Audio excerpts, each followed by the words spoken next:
All right, Glad is going to help me out with demonstrating training a really simple spin with your dog. So we're going to start out with a treat that Gladdy really likes. I have some string cheese and I'm tearing it into really tiny little pieces to give to her. And we are going to start out doing a very simple lure where I'm going to put a little piece of cheese right up against her nose and lure her around, yes, into a spin.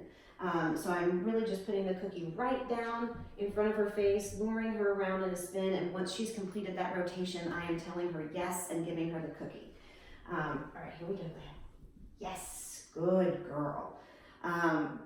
If your dog is having a hard time getting around in that spin, you can try slowing your hand down really, really slow and doing it very, very, very slowly for them. You may even find with dogs who haven't done a lot of spinning around, it might be really hard and feel weird to do that, and you may need to give them a few treats on their way around the circle, which is okay. Yes, if you give them a treat just kind of for turning their head and for starting to go back, maybe halfway around, whatever it takes for them to really just be lured all the way around in a circle. Once you can do that a couple times and they sort of feel what it feels like, it'll get easier for them to do.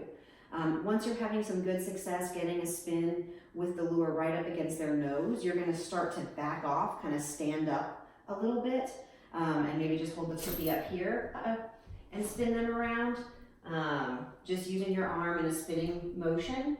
And then once that is good, you can go to what I call an air cookie, where you don't have a cookie in the luring hand at all. You're holding the cookie in one hand and you just got your fingers together like there's a cookie, kind of tricking them a little bit. The goal being that you sort of change that picture of I have food in this hand to more of a hand signal. So I like to stick my two fingers out and be able to rotate them, yes, and then reward her from the other hand. These are really baby steps that you can do kind of slowly. So if you at any point you get hung up and your dog forgets, oh, I'm not really doing the spin, and back up to the last place where you were being successful. You definitely don't want to rush it.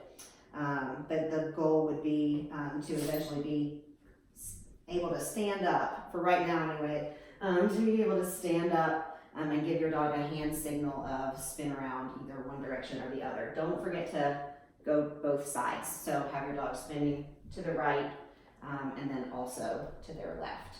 Thanks so much, Glad. Good job.